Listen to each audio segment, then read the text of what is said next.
And hello, everybody, from the Big Pond in Champaign, Illinois. It's Saturday Night Illini Hockey presented by YouTube. I'm Cristiano Simonetta.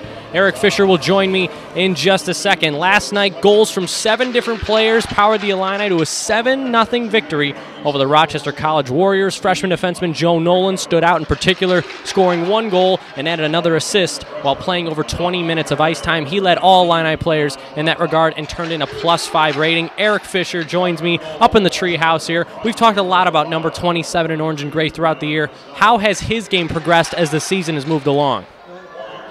Out in the season, he was very confident right away, which was great for the Illini and helped him get off to a great start. But then he started to force some things a little too much. He started trying to take the puck on his own from one end to the other, and that would cause turnovers in the neutral zone and then a disadvantage on the other end. But as the season's progressing and this time of the year, he's starting to play a lot more under control and know when he could pick and choose his spots, when he could attack like that across the full length of the ice, and when just to pass it off to one of the forwards to lead the rush. So he's a great offensive player, probably one of the best offensive defensemen we've ever seen here come through the program so far, and he's having a great year. Newcomers of the program, we talked about Joe Nolan. How about Evan Sabo, Mike Lindsay? Both scored goals last night on the 4th line. They've been rewarded for their recent success. As a result, they'll play on the 3rd line with Charlie Salk. Has the Illini's bottom 6 shocked you as to how productive they've been at both ends of the rink in 2017-18? Oh, I would say they've shocked me a lot. I mean, you don't really expect that much production, especially on your 4th line, and you have a 4th line that's never played together before. This is their first year, still trying to build that chemistry, and they're coming out playing like they could be a 1st or a 2nd line on any other team in the ACHA. And if you're a head coach, Nick Fabrini, you have to be ecstatic to have that kind of depth on your team. And we'll get you the picture here on YouTube. You're just seeing the Illini hockey is coming up next graphic as bigger crowd than last night. Remember, we're still not in school. The second semester has not yet started, but we're going to send it down ice level in just a moment for the national anthem. You're just tuning in to Illini Hockey. Cristiano Simonetta with you, Eric Fisher alongside. Rochester College Warriors versus the University of Illinois Fighting Illini.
We are just moments away from the Saturday night edition of Illini Hockey presented by YouTube. Illinois coming into this weekend, and they've been a team that's very hungry. They defeated Robert Morris last weekend on the Saturday game. They won last night, looking to extend their winning streak to 3. Now we move forward to the goaltenders. 20-year-old netminder Jake Barnhart. He gets his number called again tonight following his 10-save shutout on Friday night. It was the first time in his collegiate career Barnhart shut out the opposition. He was 5-5 last season with the Division II club, 4.07 goals against average. What do you expect from him tonight following that great outing last night? I know he didn't face a lot of shots, but when he had to be sharp, he was. I'm expecting a similar performance out of him tonight. I could see him giving up maybe a goal here, but the Illinois defense in general is just way too strong for this Rochester team, I believe. And I feel like he's too strong as a goaltender himself to allow any soft goals. So he's going to come out strong. He's going to be moving pretty well, and this Illinois team in general is going to probably have a good outing. We're underway here at the Big Pond. Tyler Opilka ranging the puck back for Joey Caprio. This defensive pair will see a lot of action tonight. Mike Lindsay ranging into the Rochester line. Backhands one out in front, just over the stick of Charlie Salk. And we're underway. Joe Swenson, wearing number 22 in red and black for the Warriors, gets taken down. Now for the other number 22, Tyler Opilka for Salk. And back to Opilka, who dumps one in. 25 seconds gone by in the game. And a Rochester Warrior goes down, and it looked like he had lost an edge, and now a whistle coming up as Lindsay was interfered with. Barnhart hasn't seen the signal yet. Opilka shoots one, blocked down, and here's Salk again, and he scores! Charlie Salk, 2 goals in 2 games. 39 seconds into the first period. Illinois will keep the power play. It's 1-0 home squad early. Yeah, Charlie just coming around on the wraparound. He looked like the entire time he was going to pass that puck off. Then in the last second, he turns around, faces, and he fires that high glove side, and he just sneaks it right in. And Joe Swenson's going to go to the box here. Illinois, remember, it's ACHA/NCAA rules. If you score on a delayed penalty, you keep that 2-minute or 5-minute or whatever power play it was going to be. Illinois with a big chance to start the scoring and continue it. Yeah, not a great confidence boost for Kostelnick either. Coming out here only about 49 seconds into the game, and you give up a goal. And I mean, it's not a great sign for things to come. And Charlie Salk gets his 2nd goal of the season after not scoring in the regular season against a Division I opponent since November 5th, 2016. He's got 2 in 2 nights. And we're just 53 seconds into this hockey game. Illinois to the power play. The goaltender for the Warriors tonight, it's not Rob Meadows, it's Ryan Kostelnick. 2-10-4 on the season, 5.55. Goals against average and a .866 save percentage. Illinois 0 for 2 on the power play last night. They go to work now. Joey Rittendale. Now across for Bobby Ernsting. Sophomore forward takes his time. Now up top of the umbrella, it's Opilka. To the right circle, Ernsting out in front. And now here's Rittendale as Forfar had his stick lifted. Opilka back for the captain. Rittendale on the left circle. Now for Tyler Opilka, who has 17 points in 21 games this season. Here's Ernsting. He fires one deflected down and a save made by Kostelnick. And the rebound comes for Rittendale on the near side halfboards, and he drops it for Ernsting. 1 minute gone by in the Illini power play. Swenson sits for 57 more seconds. 18:15 left in the first period. Illinois up by 1 goal. Ernsting's pass was knocked down, but it materializes onto the stick of Opilka at the right point. The Effingham, Illinois native, Opilka, ranging his options, wants his teammates to move. They start the shift. Opilka through traffic, save made by Kostelnick. And Kolas battles one. Now the near side halfboards where it's dumped down by Rochester, so a nice showing from them, not allowing Illinois' power play to capitalize. Yeah, and I think the Illini were just a little too passive there, just kind of holding it right along the blue line, not really trying to get too much action in front of the net or get any shots on goal in general. Thomas Kolas, the new transfer, comes in a bit off sides. 2 minutes and 17 seconds into the first period. Illinois up 1 goal thanks to Charlie Salk's early tally in the opening minute. Christian Semena with you. Eric Fisher alongside. We know you just came from watching the Atlanta Falcons Philadelphia Eagles game. The Patriots and Titans are set to face off in a couple minutes, but we're glad you chose us. Or maybe you're going with the dual screen action. You're probably just watching this on your phone or your laptop. Exactly. Somewhere. As Drew Richter gains the line far side, 15 seconds left in the Illini power play. Charlie Salk, the man they call Chuck, across for Joe Nolan. Nolan will highlight him in just a couple of minutes, and that shot in and out of the glove of Kostelnick, and a rebound try off the left post.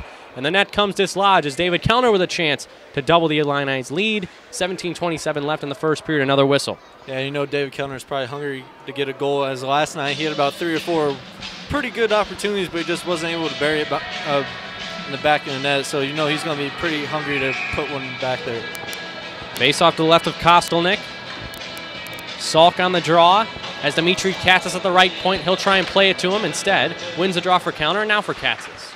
And Kellner along the half boards. Junior forward wanted to thread one through. His stick gets tossed away. Katzis lines one up, and that one was just wide. Katzis, a sophomore defenseman looking for his first career goal as a member of the Illini, and just missed. Back to 5-on-5 with 17:10 left in the first.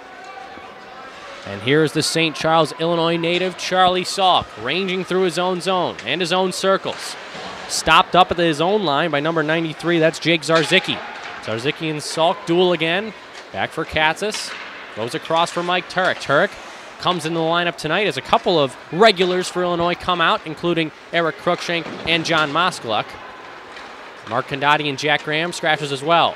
Stephen Quinn scratched last night, not one tonight. He drops him back for Katzis. Skate the stick, moving in. He fires one, deflected down, never got to the crease, and a backhand try there from number 23 Wickland was stopped.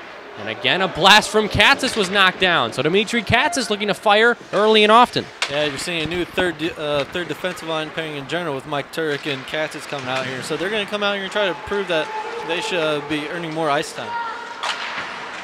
And we have a nice save by Barnhart right there.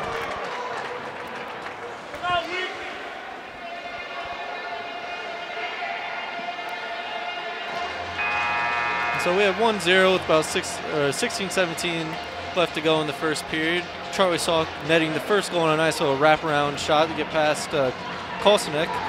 And Rochester just has to come out in general here and a lot more aggressive offensively as we have the face-off. And it's tied up in the middle, but it looks like Katzis gets it right, or not Katzis, Joey Caprio gets it. Now we have Mike Lindsay, who's leading the rush the other end, but we have an offsides as Ricky Hatton was just a little too excited on the left side. Thank you for that bit of play-by-play, Eric Fisher. We're going to send this YouTube stream to a pause really quick, and we'll get it all set up in about 60 seconds. We thank you for your patience. We welcome you back into the Big Pond here in Champaign, Illinois. 14:55 left in the first period. Illinois up 1-0. We'll get you that scoreboard in just a couple of seconds as Bobby Ernsting ranges one of the far side half boards. And Rochester College following that 39-second in goal by Charlie Salk, an opening period strike, opening minute strike as well. Illinois with a 1-0 lead. They haven't trailed all weekend long, and Eric Fisher, they haven't allowed a goal so far in the weekend series. No, they've just been playing really aggressive in their own end, not allowing Rochester to get anything close to the net, really pressuring them along the boards and the blue line, and that's just leading to rush opportunities the other end. And David Kellner takes a man down, and I believe he's going to be going to the sin bin. 2 minutes for slashing at 5:38. So now a chance. Rochester College kills off a minor. They get a try to even up this game from their special teams, and Illinois was 3 for 3 on the PK last night against the Warriors. Yeah, and this is something Rochester didn't have an opportunity to really get at early on here, like last night, as they didn't get on their power play until about the second period when they're already facing a 3-0 deficit. So maybe this will spark a little bit of energy for them and maybe get something going and try and tie this game. Face off to the right of Barnhart. Illinois wins it. Joe Nolan retrieves it and squirts one out to the neutral zone. And here comes Mike DeFranco with a head of steam there. He was poked away by Nolan. Rittendale takes a man down, and there is an injured Rochester College Warrior. Now at the other end, Drew Richter, short-handed break. Here he comes. Glove save. Where is it? Oh, it's right in the goal line, and Kostelnik just kept it out. As the other way now, Joey Rittendale keeps the puck, but surprisingly, and the referees couldn't blow that play down as number 9, Zach Boucher, had careened into the boards, may have lost an edge, as well colliding with Joey Rittendale, but Drew Richter almost having the Illini's second shorthanded goal of the season. Kostelnik gets enough of it with the glove, and it was sitting dormant. It was spinning. It was like probably about to go in, but Rochester was able to get a stick on it and just slap it away. I don't know how you adjust from that, but luckily you've got 1:05 left of power play time and a save made by Barnhart, and a second try. He shoulders one away. And the Warriors hungry here to tie this game up. Turek along the far side half boards. Going skate to stick. Puck comes out, and Joe Nolan retrieves it and dumps one out to center, but very close once again for Kostelnik, keeping his team within one. Yeah, and Jake Barnhart makes a great save there, and then he bats it out of the air to get it out and away from in front of the net. So just good heads-up goaltending on his part. 12:57 left in the first period, 35 seconds left on David Kellner's minor for slashing. We thank you for tuning back into the Illini Hockey broadcast presented by YouTube. Christian Semedo with you. Eric Fisher alongside. Dumped in by Rochester, and they're going to get to the puck first. In the Illini zone, they reverse it there as Pody wanted number 16, J. Russ, instead found nobody. And Neil Novosel charging through, gets stopped at the opposite blue line. Now here's Turek. He'll dump one down. Far of Kostelnik, but instead on the stick of Brian Fonseca, who was a dynamite defenseman for Rochester last game, played the most amount of minutes, and is always reliable in every single situation for Scott Cagney's team. Back to 5-on-5. David Kellner comes out of the box. Sean Adam reverses it now along the right point. Fonseca to Adam.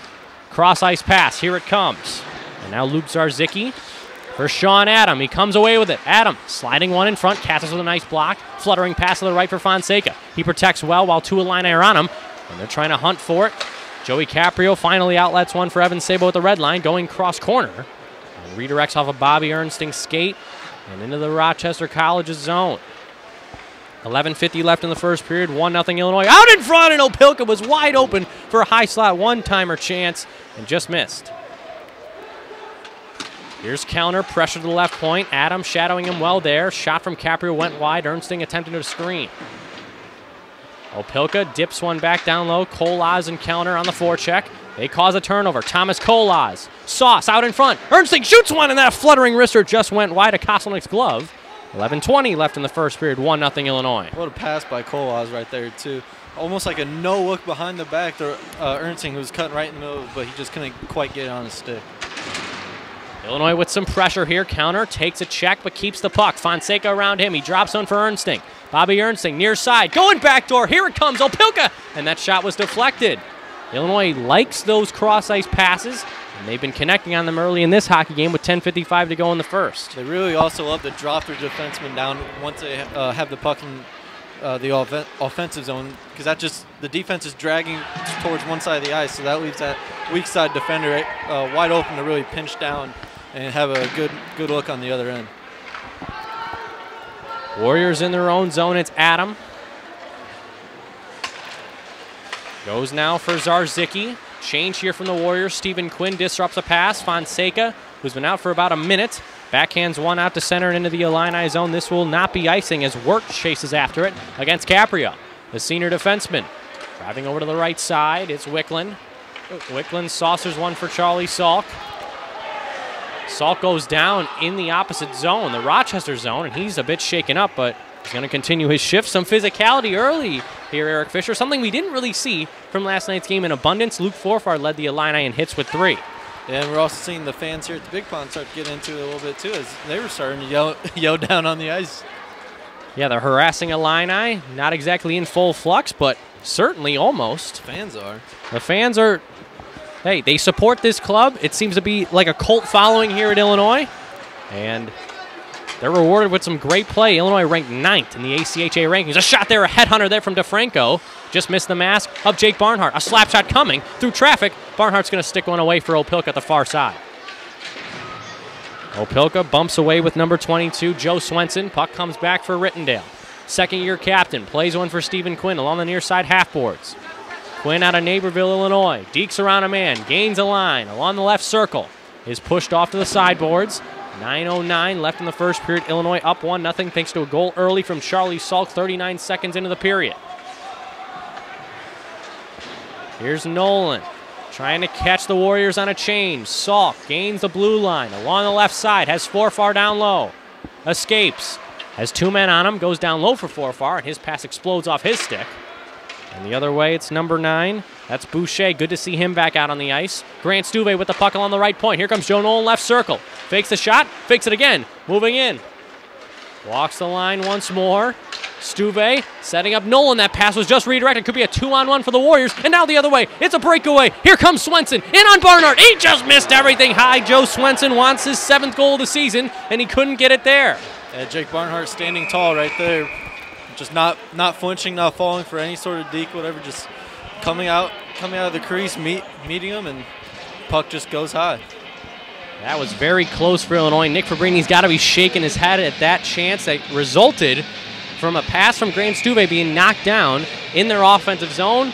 No D back as Nolan was right in the middle of things. Nice passing there from Rochester, but they're unable to get a shot on goal. Yeah, Nolan was caught just leaking in a little too much, and he had to pay for it on the other end. But luckily, Rochester wasn't able to. Luckily for him, Rochester wasn't able to convert.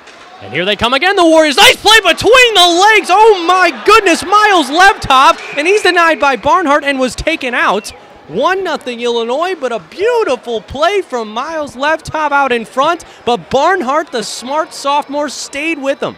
No, he didn't fall for anything. He just stayed right out in front. Once again, Jake Barnhart not falling for any sort of trickery or any sort of fancy deking. I mean, he had the puck right between his legs and he fired, but Barnhart just standing strong, squared his shoulders away and made a great save. And then Grant Stuve delivers a monstrous hit right when the whistle's blown. Just big senior guy. He might not be that tall, but he's pretty stocky. That's incredible, though, for Levtov to try that innovative move. And for Barnhart, a guy who hasn't seen much action at the Division I level, 3-0 on the season, he didn't even flinch at it. Nope. As Rochester goes to the power play here, Stuve sits for 2. 7:44 left in the first period. We're glad he can join us. Cristiano Simeta with you. Eric Fisher alongside. Fonseca wants to outlet in. Instead, Opilka punches one back out to the Warriors' blue line. Fonseca gains the Illini line. Along the right side, Caprio pinching against the defenseman. Luke Zarzicki back at the right point. Instead, it went for Adam. Adam down low. Fonseca wants to come out in front, and that pass was knocked down and sent away by Illinois. And Bobby Ernsten could have a chance at this. Sean Adam defending him well. And he's forced wide. Nice move there by Ernsting to elude through 2. And he's at the end of his shift, and he'll just come off.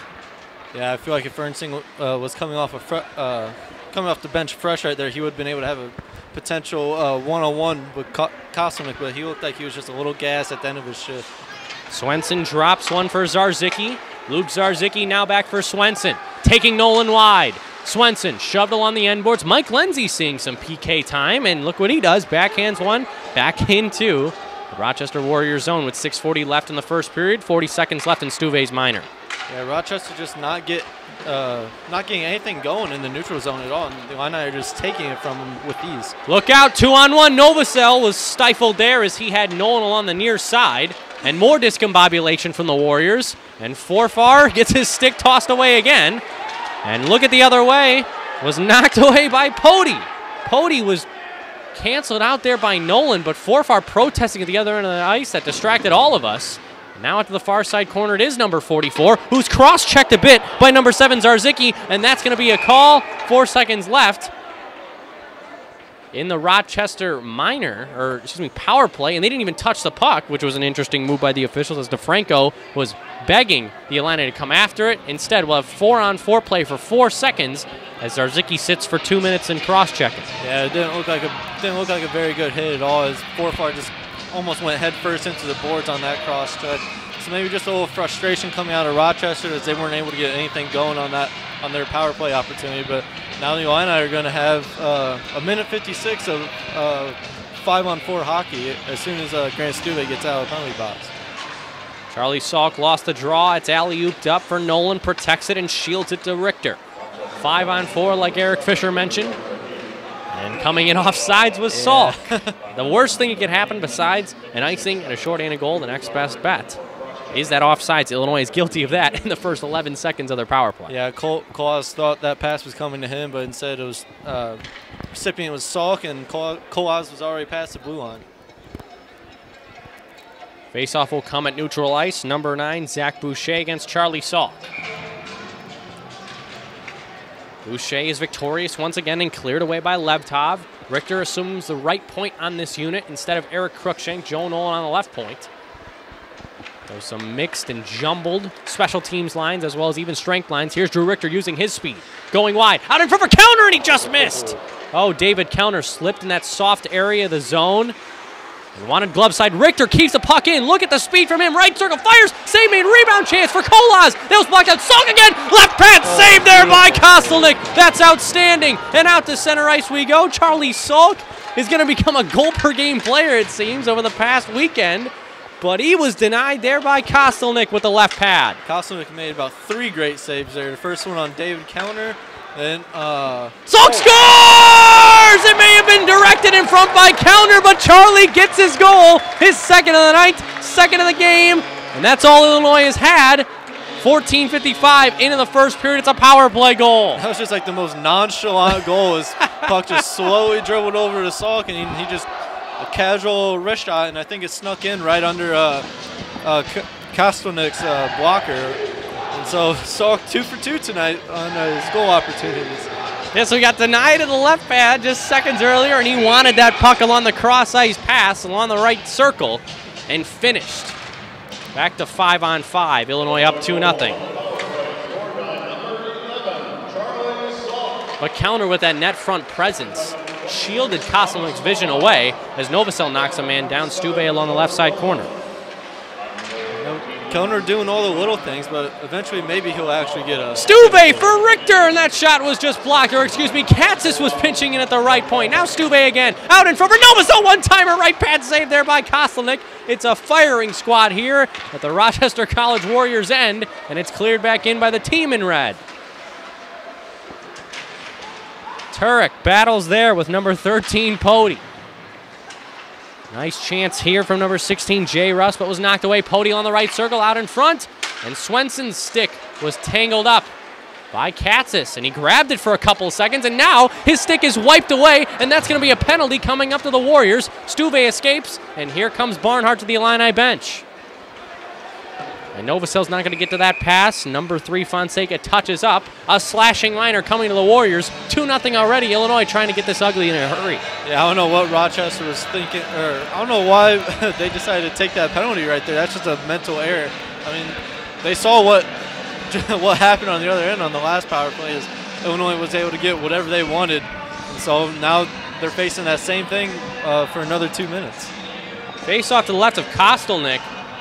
You got to think you go in for Charlie Salk on this one. Maybe the first period natural hat trick. He faces off against Boucher again. Goes about a year without scoring a goal, and then in one weekend just nets 4. That'd be pretty crazy. He already has 3 this weekend. And that's all his goal total so far. So maybe he should play Rochester every single night, and Salk will be one of the top players in the ACHA. And as a sophomore, he's done very well in his second season. He scored 6 goals last season as a freshman, and he continues to be an integral member of that bottom 6 for Illinois. They go to the power play. I think if Illinois played Rochester every night for the season, I think they'd be doing pretty well for themselves. Not a very far mindset there. Here's Charlie along the right point. Nolan for Kolaz, left circle. Swenson sits, 2 minutes for slashing. 3:28 left in the first. Salk again! He just missed wide. Looking for that glove side on Kostelnik, and the puck comes all the way back up to center. Joe Nolan ranging. And back for Salk along the Rochester bench. Saucer play there. Kellner pushes it ahead. Around Levtov. Here's Kellner. Going for Drew Richter, the freshman out of Darien, Illinois. 3:08 left to go in the first period. 2-0 Illinois. Kolaz back to the left point. On and off the stick of Nolan. Richter for Kolaz. Wants a backdoor for Salk. There he is, and that one was just too far. And Nolan will double back into his own zone with 50 seconds left in the Illini power play. If you're Rochester, you have to put a body on Charlie Salk here. He's got the hot stick, but as we just saw, I mean, Charlie just pinching down on that weak side, and he's wide open. The puck was just a little bit off. Novosel now for Grant Stuve. Has Caprio left point. Straight away is Opilka. And Bobby Ernsting. For Opilka, lets one go, deflected wide. Novosel was knocked down. And Ernsting with the puck on his stick again. 18 seconds left in the Illini power play. Caprio doesn't have a lane. Opilka doesn't either.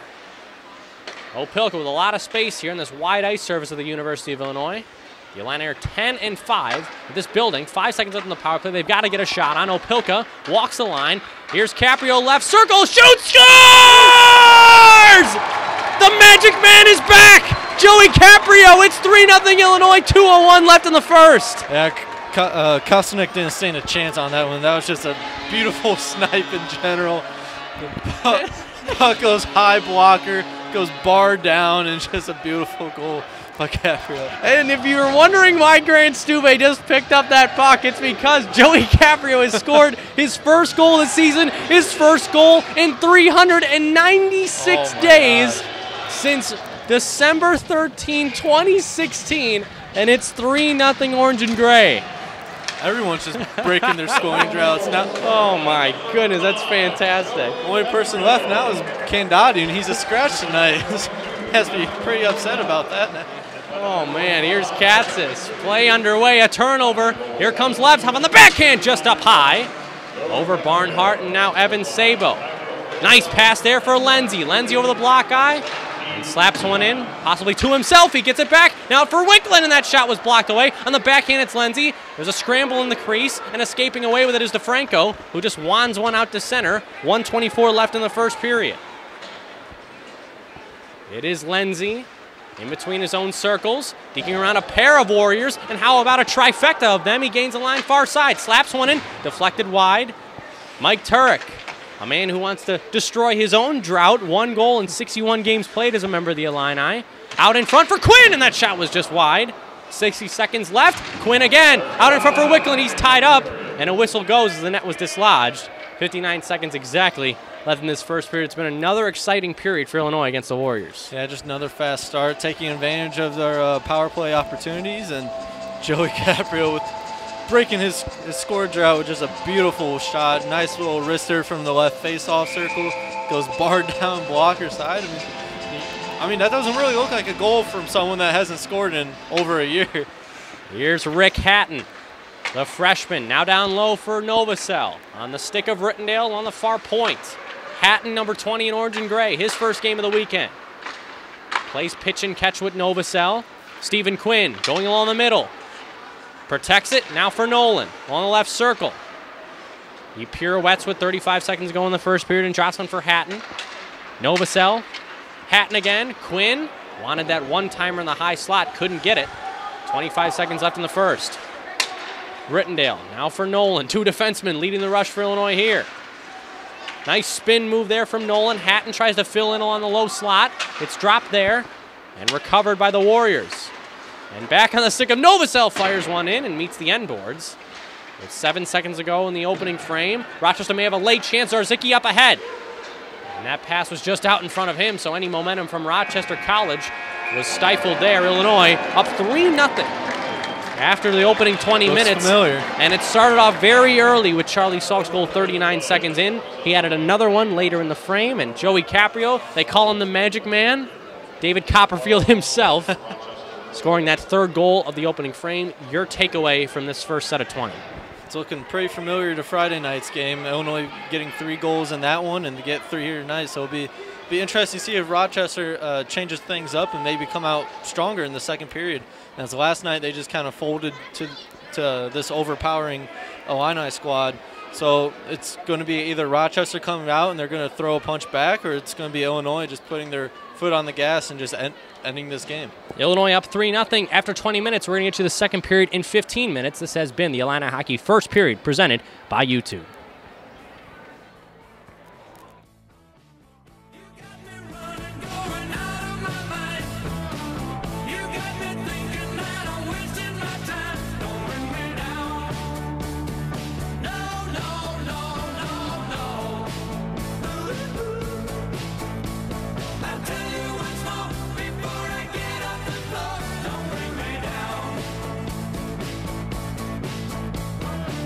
You wanna stay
ride it softly. Got these fakers trying to stop me. This ain't a hobby, it's a way of life. Just like Holyfield and Tyson, gloves on fight night. Boom, here comes the hurricane monsoon. Switched up, came to redecorate the room. My ears are ringing from hearing the same sound. So what now? All of the walls just came down. I blaze a trail like the rays from tail light sound, shaking the ground like earthquakes and hail might.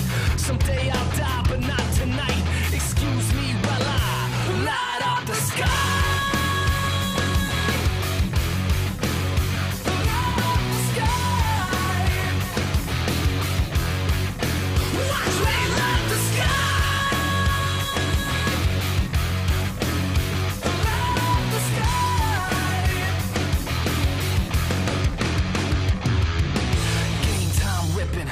Condition, lights out, stomping all competition. My utmost to his highest, it gets no flyer. We set the mainframe on fire. Boom, cold red, feel the lead from the pedal. I push to the metal, the dust never settles. F5 level, kick up the bass and the treble. Cause faith, that's a rebel, I can show you the devil. I blaze a trail like the rays from tail light sound, shaking the ground like earthquakes and hail might. Someday I'll die, but not tonight. Excuse me while I light up the sky.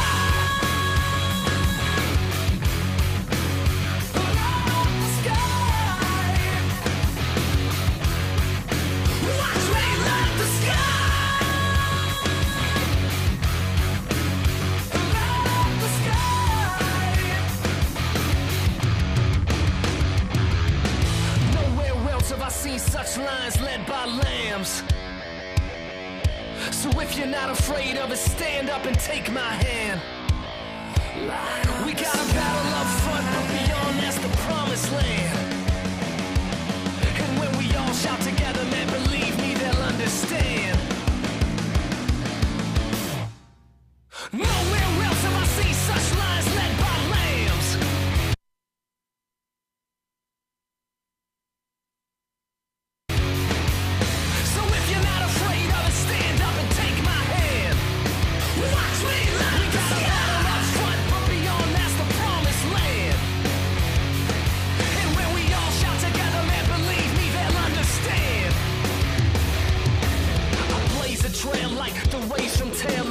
Shaking the ground like earthquakes and hail might. Someday I'll die, but not tonight. Excuse me while I light up the sky.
read, skim down the front page, and you'll see my given name presenting yours.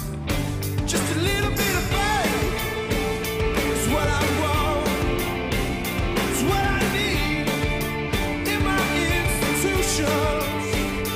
So I wait so patiently, but when it happens over and over, can we hear it?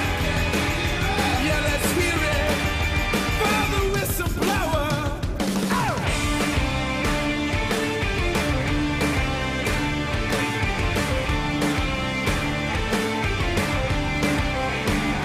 You can say it any way you wanna, you can frame it any way you can, but I can tell you I've read the fine print written by your steady hand.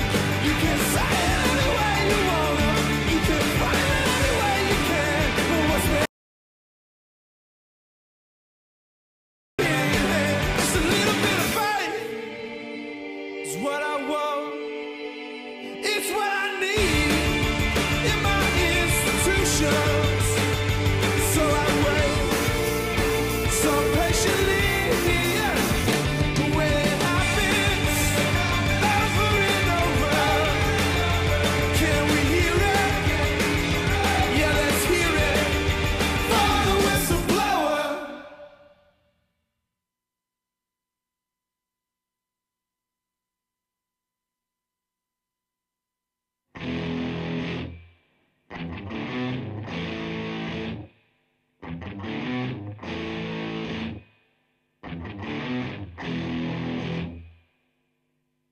If you flip the rug, then you reveal an ugly sea. But the strength of 10,000 will never weaken me, which is like a razor blade. You carve me half and half. Oh, I better wait to kill the time.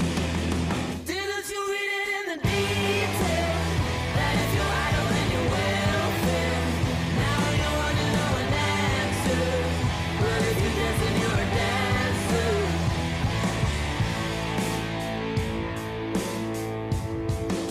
The devil takes care of his own.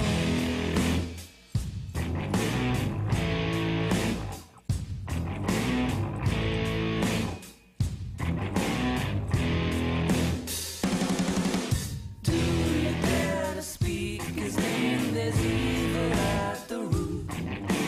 Cruel or kind, it's on your mind. Go on and give the dice a roll. Never did believe in saying fortunes are foretold. Easy come and easy they will go. Didn't you read it in the detail? That if you're idle, then you're welfare.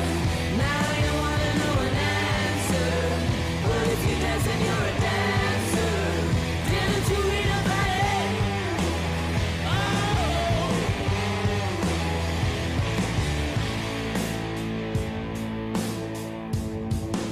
The devil takes care of his own.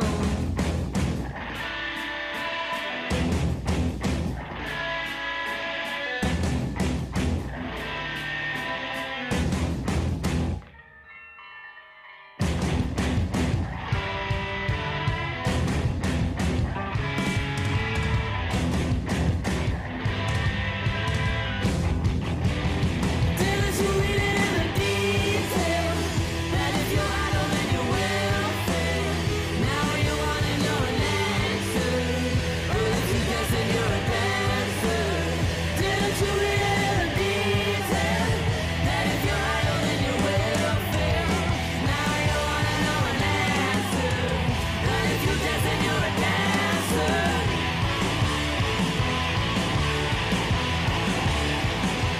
And we welcome you back in for the start of the second period here. Illinois versus Rochester College. The Warriors down 3-0. Miles Lev, top of the left point, shoots one in. That one's blocked down. And a whistle here 20 seconds into the second period. Cristiano Cimento with you. I bring in Eric Fisher. And we have that Illinois third line coming back out here with Charlie Salk, Mike Lindsay, and then we have Tyrell Pilka. We got Joey Capra, who netted himself a beautiful goal in that first period. And we have the face-off here won by Rochester. And puck dumped and along the boards. And John Moskalik, our cameraman for the second period. Pushing way too many buttons. That's Miles left top at the left point, now to the right point. Left top again, gets it back.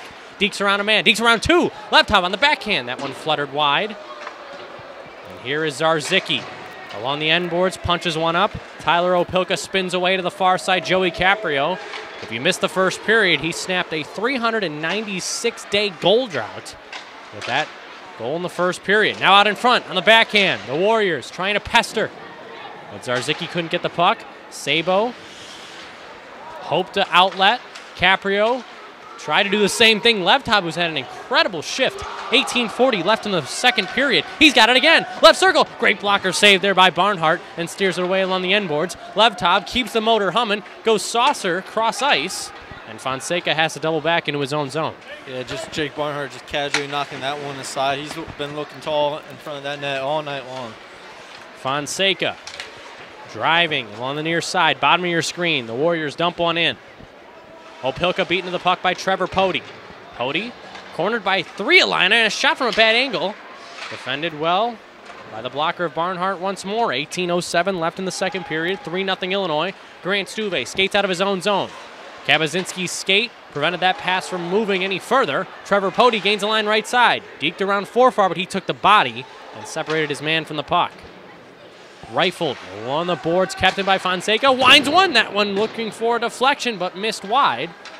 Stuve, nice pass for Drew Richter. Speeds around a man. 2-on-1 for Illinois. Richter on his backhand, out in front for far, but knocked down before it got to number 44 in orange and gray. And here come the Warriors. They capitalize. Number 7, Zarzicki. Luke Zarzicki gains the line and dumps one in. Here's Nolan. Pressed one around a man that was knocked away, and Richter comes to his aid. The speed he drew Richter. Out of Darien, coming over the red line, blue line, left side. Richter, shifty moves coast to coast, but was knocked away there by DeFranco.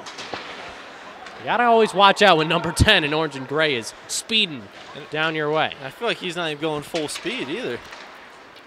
A nice pass there from Kolaz to Nolan. They want to play pitch and catch off the skate of a Warrior and back for Kolaz.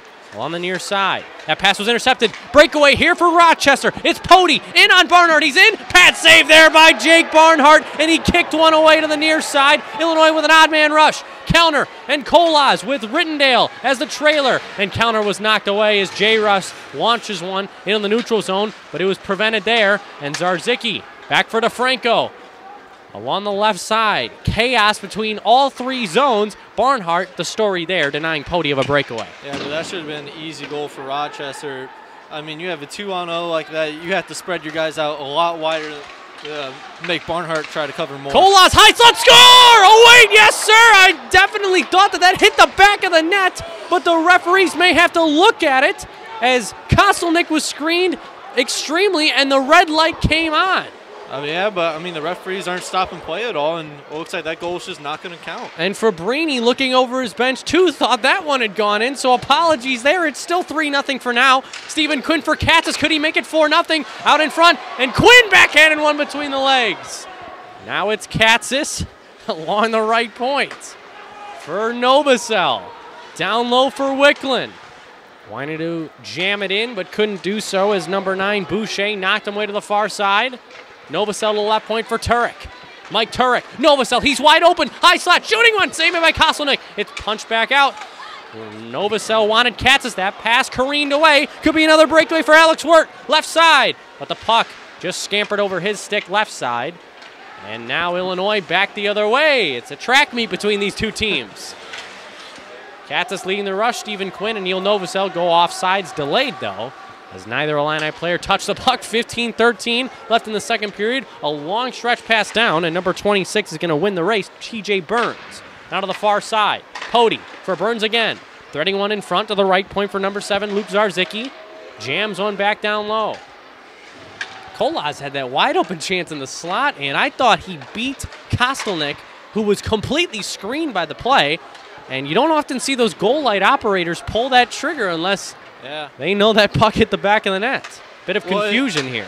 I mean, in my opinion, it seems like it would have had to hit the back of the net because right out. Because if it would have hit the bar, we would have heard the sound for one. And then also it would have bounced off to the left or the right. That came straight out. Straight out, yeah. And Salk. His shot went wide now for Caprio. And if you're tuning in on YouTube, you can just rewind it just a little bit. Let us know what you saw before we get a better look at it at the end of the second period. But Thomas Kolas may have been robbed of his first goal as a member of the Illini in this building. Of course, he scored in his second career game against Robert Morris. Now Evan Sabo down the far side, wanting to go wide. He's checked off, wrapping one out in front, but defended well by a pair of Warriors. Sabo was checked. Now it's J-Russ, Ryan J-Russ, number 16 in red and black, skating over the middle. Backhand to forehand. The back checking there from Mike Lenzi prevents him from getting any offense going. And 13:50 left in the second period, still 3-0 Illinois. Nice shimmy there from Nolan. Nolan over the red line, has a far side guy. It's Mike Lenzi, fires, and a pad save there from Kostelnik. And Lenzi's pass back for Salk was intercepted and dumped all the way down by Levtov. It will be on goal. A nice bit of tracking there by Barnhart to set the play up with 13:28 left to go in the second. Yeah, Mike Lenzi being really active here yesterday and in today's game. But if he wants to get that goal in the back of the net, he's got to rise that up a little higher, as that's just an easy pad save for Kostelnik. Salk looking for the hat trick on the wraparound. That was knocked away by Kostelnik. 3-on-2 for the Warriors the other way. DeFranco was knocked down by Nolan. Chips one ahead, and a nice break up there from number 9, Boucher, who spirals one back down. 7 minutes exactly gone by in this second period. 3-0 Illinois. 3-0 first period goals again from what we saw last game. If you missed last night's game, Illinois won 7-0 as this puck is launched into the netting here, University of Illinois Ice Arena. 12:51 left in the second. Still 3-0 orange and gray. Yeah, just a little too much time in the weight room for good old Captain Joey Rittendale right there. But we'll see if this is a repeat of last night, because in last night's game, second period, Illinois tacked on another 3 goals. But so far, Rochester coming out here and being a lot more active. They're starting to skate a lot quicker, and they're starting to keep pace with this Illini team. But it hasn't really translated into too many great opportunities for them. They did have that great 2-on-0, but in my opinion, I feel like they mustered that, and they should have taken more advantage of that. But, I mean, they're being a lot more active in this second period, putting up much more of a fight compared to last night. Jake Zarzicki, one of the guys who are going to lead Rochester College back, and now launched away there by number 26, Burns. We wanted to stuff that puck past the glove side of Barnhart. 12:30 left to go in the second period. The Zarzicki brothers, Jake, 13 points in 22 games. Luke, no points in 17, but Luke is one of the top guys defensively for Scott Cagnon's team. As now Boucher pushes one to the far side, Zarzicki out in front. That was backhanded just high there by Burns, unsuspectingly. Was Barnhart on that one. Lucky it didn't hit the twine. Boucher blocked by Forfar and taken down by number 44. That may be a whistle as the back official raised his arm there. 7:56 into the second period. We'll see what the referees call. It may be a roughing minor. 2 minutes for roughing on Luke Forfar, who's found a spot down there at ice level. It's not in the Illini bench, it's in the Illini penalty box. Yeah, on that one, he just extended his arm, and the official is going to call you out on that every time, as that's just a little too excessive. And so Rochester getting themselves a power play right here, and I mean, if they could get a goal on this man advantage, it's just a 2-goal game, and they're right back in it. And still with probably about 10 minutes left in the second period, and they'll have plenty of time to possibly tack on another one. Face off to the left of Barnhart. Power play here for the Warriors. This could be their chance to get back into this one.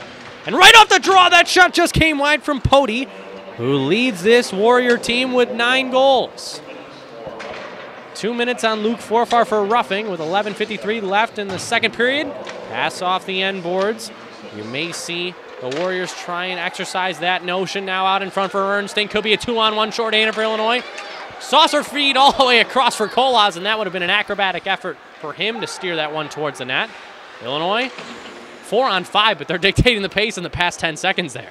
Yeah, and if Opilka didn't pick off that pass on the other end, then the left side of that net was going to be wide open for Rochester to maybe pick up a goal. Kellner and Ernstine creating some havoc. Nice toe drag there from Bobby, but DeFranco wasn't buying it. Now out in front for Adam, who tips one ahead into the Illini zone. Joey Caprio has it. Plays one out ahead. That's too far for Bobby. And David Kellner, the man who never stops, should have gone to the bench there, but look at him on the forecheck and creates a turnover. Yeah, he says when his shit's up. Novosel plays one down for number 19 in orange and gray, playing some four corners back for Joe Nolan, the freshman. And Kellner's staying out there. He's not done. 10:50 to go in the second period. 45 seconds left on Luke Forfar's minor for roughing. Joe Nolan stopping and starting around a pair of Warriors, and he'll backhand one in on Kostelnik. Fonseca dangling around, plays it for Zarzicki as Rochester tries to regroup and reload. Kellner finally coming off the ice too as Evan Sable comes in to pick up after him. Zarzicki going wide.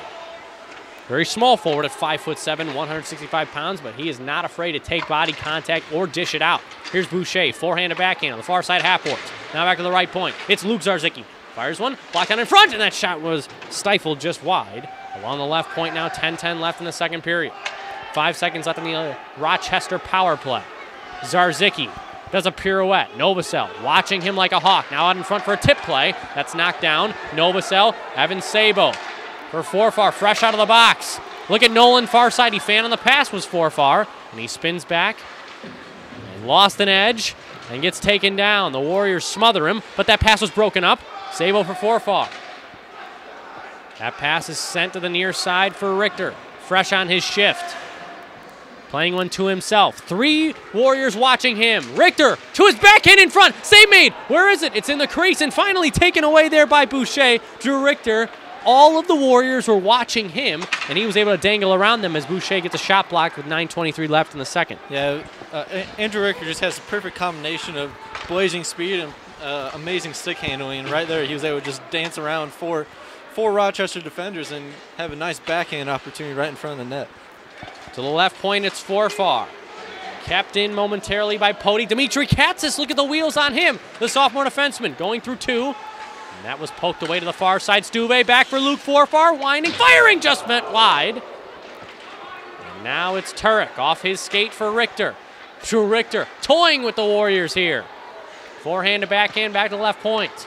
Turek for Dimitri Katzis. Winds, fires. That was blocked by DeFranco, and that stung him. And he dropped one for Stuve. Stuve needs some help along the near side corner in the Rochester Warriors zone. Stuve, skate to stick, backhand one there for Turek. And Richter going wide on DeFranco. Got some tired Warriors here, Eric. Can they get it out? J. Russ with a chance to do so, and does. And not just that, Trevor Pody at the other end. Turek on him. Shot there, save made by Barnhart. He looks around, but it's stuck in the pads. 11:44 into this second period. You hear some cheers from the Illini faithful. Barnhart keeps that puck out from Pody. Yeah, Rochester was looking pretty gassed on there on that last shift, as Illinois was just able to dance all around them along the boards and right in the middle of the ice, and they were able to get about any shot they want. So they're able to get some fresh skates out there right now. Face off here. Burns glove saved by Barnhart. Oh, Burns pulled the trigger off the draw. And the sophomore goaltender out of Lyle makes the stop. 8:12 left in the second period. Jake is showing it tonight. Yeah, he is flashing that glove, and I'm not sure if he really had as much of a beat as he probably would have wanted on that puck, as he just kind of put his glove out there right in front of his face and kind of turned away. But he comes up and makes a great save and smothers it. Burns with a second try off the draw. That one's blocked into the netting. 8:09 left in the second period. So Mike Lindsay, he's not the centerman on this draw here. Stephen Quinn steps in and wins it. Caprio back for Opilka. Hatton is an option, who tips one ahead for Lindsay. Lindsay with his shifty playmaking ability out in front, and Hatton didn't get his stick on it. Now the left point for Caprio. 11 minutes and 7 seconds gone by in this second period. 3-0 Illinois. We've had a scoreless middle frame so far, as here's an icing. 7:43 left in the second. Cristiano Simeto with you right now. Eric Fisher alongside. Patriots and Titans are playing tonight. Eric, who do you got? I mean, I already told you this, but I'm cheering for the Titans for sure. You know what? Marcus Mariota is just a winner, but I mean, Patriots might sneak it. Who knows? Who knows? I mean, Titans are up. Last time I checked, they were up. But you may want to refresh. 7-7. James White on that touchdown. But let's move back to hockey here in the Warriors zone, as the Patriots trying to win 3 Super Bowls in 5 seasons. No one cares. 7:24 left in the second period. Here's Opilka. A St. Louis Blues fan. St. Louis Cardinals fan, maybe. And here's Opilka on the right circle. His brother, Luke Opilka, was drafted by the St. Louis Blues in 2015. It's cleared away by Rochester. Barnhart lifts up his glove. The signal is icing, and that's the call. 12 minutes and 57 seconds into the second period. 3-0 Illinois. What have you seen from the Illini tonight that's really stood out and could keep going moving forward? Is it their defense? Because I feel like we've worried about this Illini third defensive pair all season long and last season, but with guys like Jack Graham, Dimitri Katsas, Mark Condati, I think they've held down the fort. Yeah, I think Jack Graham especially has really stepped up and really owned up to that third line defensive pairing, showing that he could be an offensive threat, scoring a couple goals this season, and then on the same way, he comes on the defensive end. Kolas out of her left hand, save it in! Thomas Kolas may have been robbed of one earlier, but he slips one through the rickets of Kostelnik.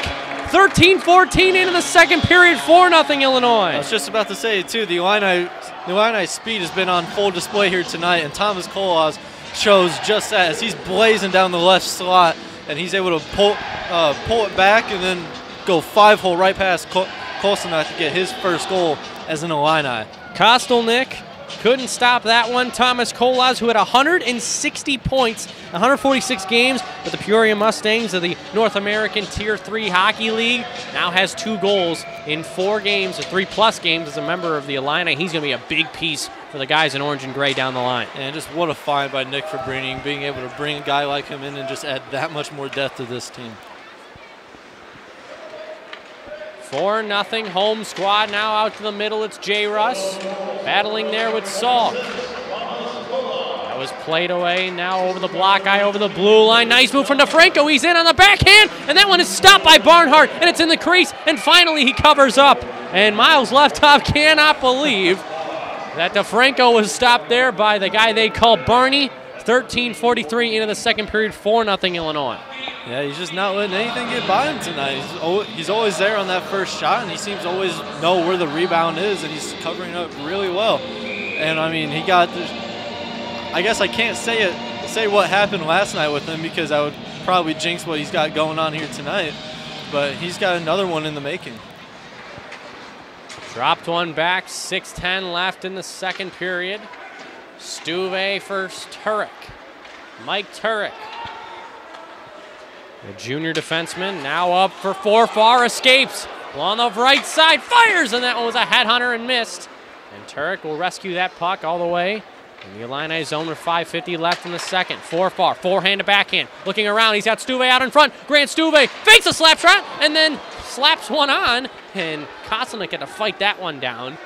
Katsas the puck back in the Illini zone. Boy, I bet that one was pretty scary to face down. Probably about 5 feet away from you, and Grant Stuve fires up a slap shot. Richter behind the net, as well as Sabo. Forfar battling. And it's Turek and Katsas once again.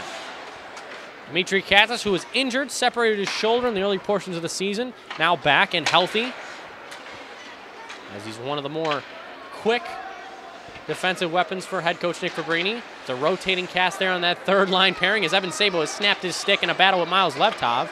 He'll go to the bench for a change. 5 minutes exactly left in the second period. 4-0 Illinois. Goals from Kolas in this second period.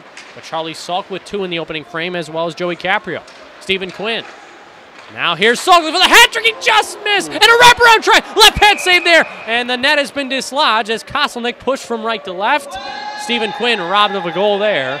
15-14 into the second. From our viewpoint, it looked like Charlie Salk was about to put up his first hat trick of the year. And then Stephen Quinn, he has a great opportunity on the wraparound rebound, but Kostelnik standing tall, and maybe he kicked the net maybe a little bit, but can't really confirm anything. Quinn along the right side is pushed away to the far side. And now on the stick of Fonseca. Harpooning one out to center. Here's Opilka. Lost the puck. Pody maybe in. And a nice back checking there from Charlie Salk. Separated the body from the puck. Caprio pushed down along that far side half-worth. Top of your screen. A hand pass there over to Mike Lenzi. Easy call for the officials. 4:20 left in the second period. 4-0 Illinois. And they've just been just haven't took their foot off the gas this second period. I mean, Rochester's been trying to put up a fight, but Illinois' speed and physicality is just outmatching them tonight. And on a night where Illinois doesn't really have its top players out there, they put in some of the guys that are usually scratches, and they're playing just as well, maybe earning themselves more ice time as the season goes on. Mike Lindsay, here he comes, winding it up. And he dumped one in, but DeFranco met him at the Rochester blue line. Quinn was taken down. J. Russ at the other end. Swept away. Now on the near side in the Illini zone. He clears one over to the far side half boards. Charlie Salk. Now for Quinn. And he'll dump one down. Salk and Levtov come together.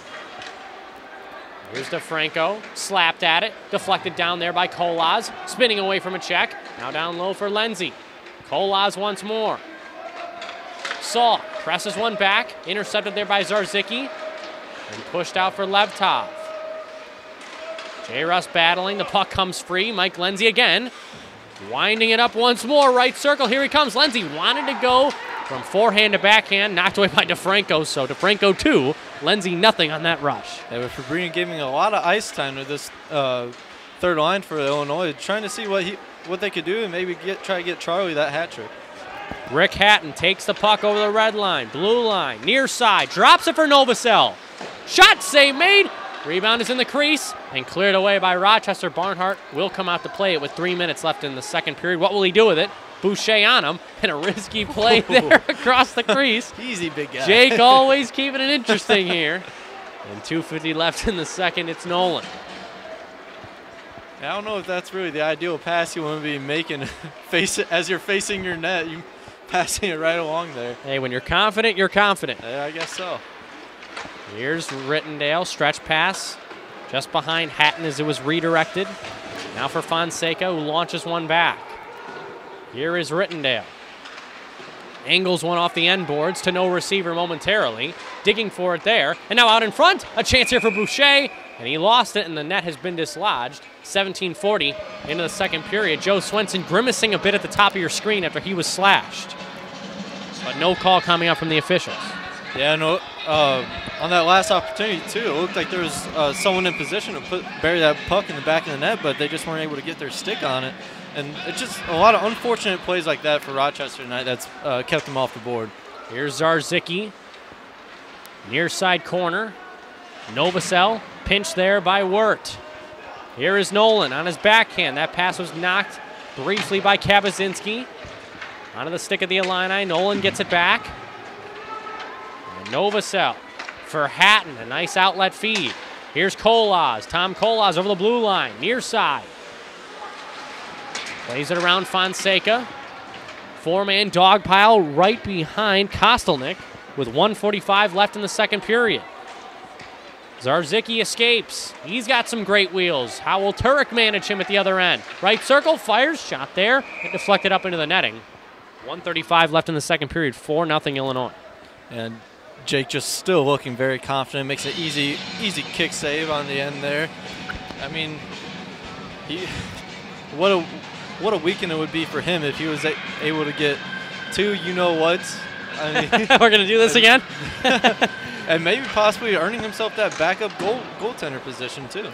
Good observation there. Ross Lippick currently nursing a lower body injury, so Jake Barnhart is the guy. Eric Ziegler went down in his first bit of action of the season in October. So if David Heflin, the starting goaltender, ever suffered an injury or maybe was feeling ill, you may see Jake Barnhart coming to the frame, and he has certainly earned it to this point, 3-0 in the season so far. Yeah, he's making his resume look pretty nice right now with his weekend performance against Rochester here. And when Heflin graduates in May, we may have a goaltending controversy on our hands between Lippick and Barnhart. Yeah, possibly. I mean, a lot of it's going to depend on Lippick's health, too. I mean, injuries like these aren't ones that just go away. They're always kind of still there a little bit. You feel them, but you can play through them. But you never know when they could maybe act up and be a lot more serious than it actually is. Face off to the right of Kostelnik, Drew Richter, Grant Stuve, and Luke Forfar, the top line generated by Nick Fabrini tonight. Richter was tied up. Levtov, one hand on his stick, wraps one back there, and turned over at the blue line. Shot in there by Forfar, wide of the crease. And Richter Couldn't get to it at the right point. Opelka could and keeps the puck in with 37 seconds left. Richter. Puck hopped over his stick. Right at the bottom of your screen, Grant Stuve escapes, but a penalty coming up. A cross-checking minor on Illinois. Rochester goes to a late second period power play with 31.1 left in the middle frame. Yeah, and it looks like it's Andrew Richter heading to the box. So this will be a nice opportunity for Rochester. Maybe try to get something going here in this game. But, I mean, they're 0 for 2 on the power play so far here tonight. Seems like Illinois' penalty kill is getting more scoring opportunities than Rochester's power play, which just shows how dangerous Illinois can be on both sides of the ice. But at the same time, Rochester just has to get something going. Illinois a perfect 5 for 5 on the PK against the Warriors this weekend. Nice keep in there. Oh, DeFranco just brought it back out and in. A whistle. The clock continues to run. And it's finally stopped. Scott Shagnon wants a little bit more time. He's yelling from his bench. About 5 seconds is what he said. So hopefully the staff here at the Big Pond will adjust that time. Right now it says 22 seconds, but that will be accosted to maybe 27, 28. No matter. Rochester still on the power play. Illinois up 4-0. Cristiano Simonetto with you, Eric Fisher alongside. We're glad you can join us. If you have any comments, questions, concerns, you got the YouTube live chat up. If you don't want to make an account, this isn't 2007 anymore. Maybe go on our Facebook, Twitter accounts. Let us know what you're thinking. Maybe who's going to score that next goal for Illinois or Rochester. We'll read those aloud in the third period. Someone that's been goal hungry all weekend is Luke Forfar. He seems to be just firing the puck as soon as it gets on his stick, and he's had a couple good opportunities here. But, I mean, that last one in zone, and I think he was just more trying to dump it than he was trying to get a shot on goal. It just so happened to skim right by. But now it looks like we got play resuming. 25 seconds put on the clock.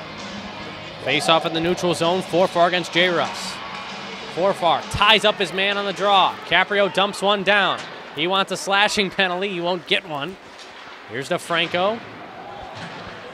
Pinned. Now on the end boards, Neil Novosel wrapping around. He's wide open. Novosel fires. Great save there with the chest by Kostelnik with 9 seconds to go in the second period. Zarzicki tuning up the band here along the blue line. Left side, drops one. Shot there, left pet save. Rebound for Burns. Stifled there by Barnhart, who sticked one away at the end of the second period.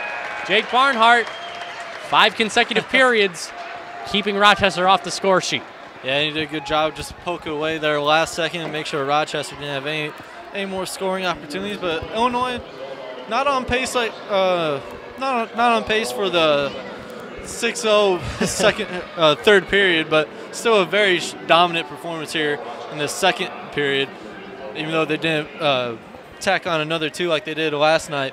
But they're just playing both ends extremely fast and physical, and Rochester just wasn't really keeping up for the most part. But Rochester had good opportunities on their own. They had that great 2-on-0, and then they had a couple good shots just like at the end of this period here, making Jake Barnhart really stretch out to make those saves. Springfield, Illinois native Thomas Kolas broke through in that second period. It's 4-0 Illinois after 40 minutes. We'll get you the third period in just a couple of minutes. This has been the Illini Hockey second period presented by YouTube.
the right thing is to give you up. I'm overcome by shame, 'cause I can never change, and you can never understand my sickness.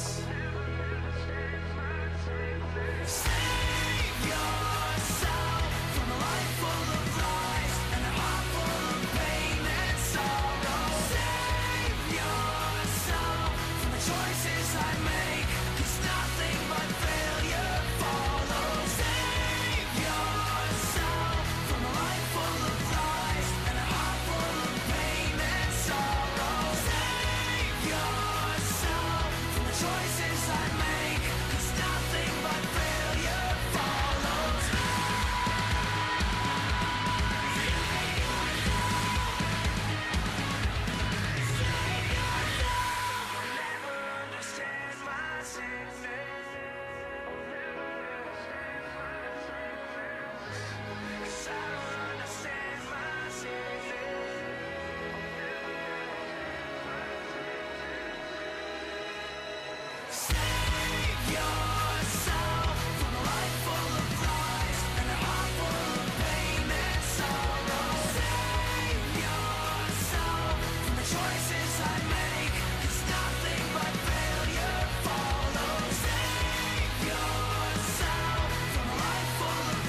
Hi, everybody. We welcome you back into the Big Pond here in Champaign, Illinois. The start of the third period. Illinois up 4-0 over the Rochester College Warriors.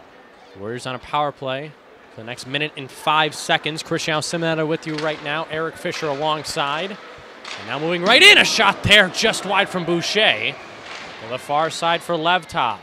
It's cleared back down. We'll get you that picture. I know you love seeing Stephen Quinn skate up the ice. But Jack Graham filming for us in this third period. We thank him a lot. 3 goals on the season, Jack Graham. 1 cameraman appearance. He could do it all. As we send this now down to your screen. Stephen Quinn gets his stick knocked away. Joe Nolan the other way at left circle. Fake to the backhand was knocked away by Levtov. And Nolan back to the left point. Knocked away. 3-on-1 coming for Rochester. Levtov, right circle. Floating one on it for right pad. Save there by Barnhart with 15 seconds left on the power play. Novosel chips one to the left point. Shot there again wide. Stephen Quinn in an empty corner has some time and clears it down. Left to right mobility from Jake Barnhart keeps the puck away, and Rochester is unable to capitalize on that power play. We're back to 5-on-5, a minute 30 into the third. Pody right in front and a save made by Barnhart again. When you're confident, Eric, a goaltender knows how to command his crease, and Jake Barnhart has not lost it tonight. We saw a couple times last night's game he was on his back, a little too slow from the butterfly to the stand-up. Now he's been sharp as ever. Yeah, he's definitely faced more than 10 shots here tonight, and he's looking very confident, like you said. And on that last 3-on-1 opportunity, I think he knew the pass was coming, so he was able to play that perfectly, and he was able to get a good head start on the shot, and that's what allowed him to make such a great save. Turek tosses one on, save made by Koselnik. 17:51 left in this third period. 4-0 Illinois. Thomas Kolaz, the last goal scored in this game, came in the second period. Charlie Salk opened the scoring 39 seconds into the first period. He added another one. And Joey Caprio, that late first period goal. That's the game summary so far. And in this third period, you know, teammates are going to be looking to get the puck to Charlie Salk so he can quite possibly net himself that hat trick. Koselnik comes out to play it. Shifts one over to the near side. Fonseca pressured. Lenzi. The puck went through his skates. Charlie Salk on a line with Evan Sabo and Lenzi. Salk creates a turnover. Backhands one in the left circle, which was knocked away there by number 7, Luke Zarzicki. Kabazinski battling for it there. Salk retrieves it and funnels one back for Turek. And across it goes for Katsis. Fonseca couldn't generate up ahead. Wirt lost it. 17:10 left in the third period. 4-0 Illini. Sabo working hard on his shift. Takes a tumble. Gets a puck free to the right point. Novosel with a drive that was blocked down in front. And Sabo, not sure if he lost his blade or something, but that's 3 or 4 times he's tumbled. One of the sharpest skaters on this lineup. And back on his feet now and jostling in front for position. To the right point, it's Opilka. Shoots one deflected and a left pad save there by Koselnik. Evan Sabo again. A big check on Boucher. Novosel back to the right point. Yeah, he's just letting Boucher know he's there. And Hatton. Stumbling drive. And a backhand save. They're in! Neil Novosel. Something out of nothing. 3:32 into the third period. It's 5-0 Orange and Gray. Number 14 gets it done.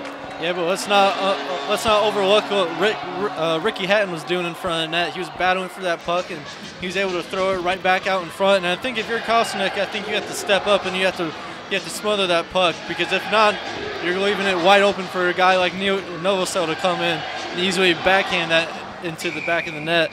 And now it's 5-0 Illinois, and this game's looking a little out of hand. Novosel snaps a 4-game goal drought.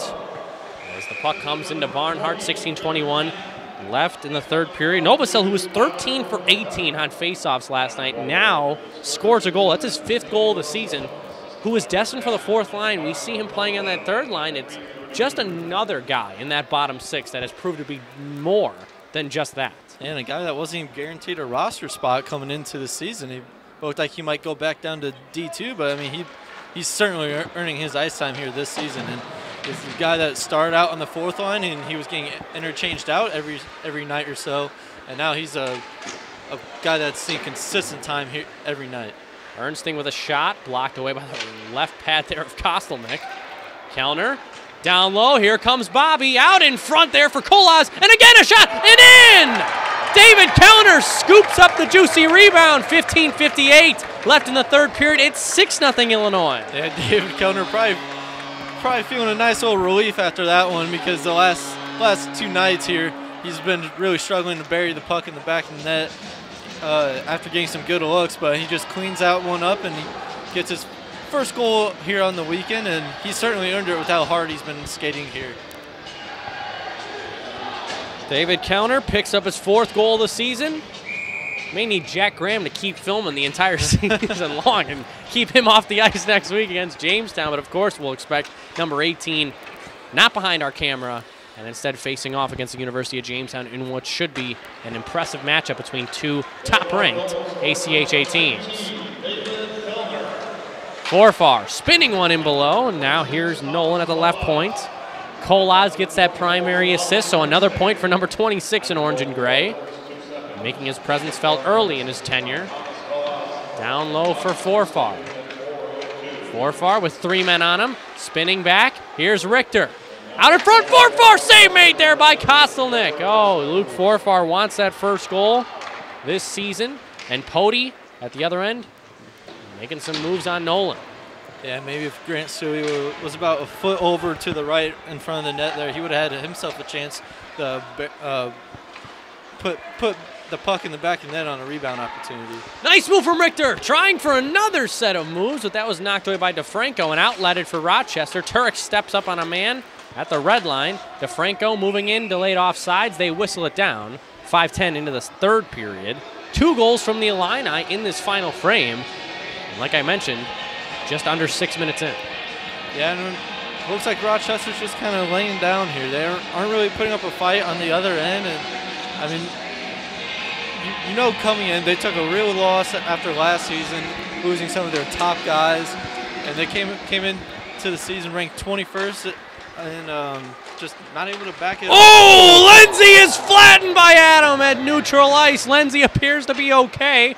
And here is Salk on the wraparound try, a save made by Kostelnik. And again, Lindsay is tossed, but no retaliation. Some composure here from the freshman. He skates away. Yeah, I think that's going to be one that gets played back on tape for Lindsay once he gets back in the locker room. Just gets leveled in the middle of the ice, and as the play's blown dead, just goes slamming into the boards. Not the greatest shit for him. Man. Mike Lindsay, we know hockey players are tough, but that was a booming check there from a guy like Sean Adam, who is 6'3", 195, going against Lindsay, who is 5'8", 160. And good for him to deliver a clean hit, too. Oh, exactly. That's a hockey hit right there. Could have been a lot worse of a hit, but he squared him up, and it was a clean hit. Monsters hit at that, though. It was a suicide pass into the middle area, but Mike Lindsay showing his strength, mental and physical, because there was no retaliation whatsoever in the form of a stick jab or anything. As we continue play, 13:57 left in the third period. Dimitri Katz is wanting to get involved in the scoring parade. That's cleared down by the Warriors. This one will be icing, but Barnhart wanted to keep the play going, so Salk comes and touches it up. Members of the Illini are changing. Here's Salk. Now for Turek. On the left side, it's tipped in there. Novosel's line to start. On this shift behind the goal, it's Neil Novosel, who just recently scored. Along the far side half boards. Down low for Drew Wicklund. Wicklund. Now for Quinn. Stephen Quinn saucers one to the right point. Opilka keeps it alive. Quinn, right point, fumbled with it. He'll retreat neutral ice into his own zone. Opilka, quick touch pass for Joey Caprio. Caprio in the middle there, directed on by Quinn. At the back of the goal, it's Wicklund. At the bottom of your screen, Kawasinski and Caprio exchanging some jabs. Quinn wanting to get involved. 7 minutes exactly into this third period. Some verbal words that, you know, can't really use those verbatim on this family-friendly broadcast, but nonetheless, now Rittendale joins the party. Kawasinski keeps running his mouth. It's 6-0. And number 14 in red is going to go to the penalty box. And if you may think this is a rare occurrence for Kyle Kapuzinski, think again, 56 penalty minutes leads the team.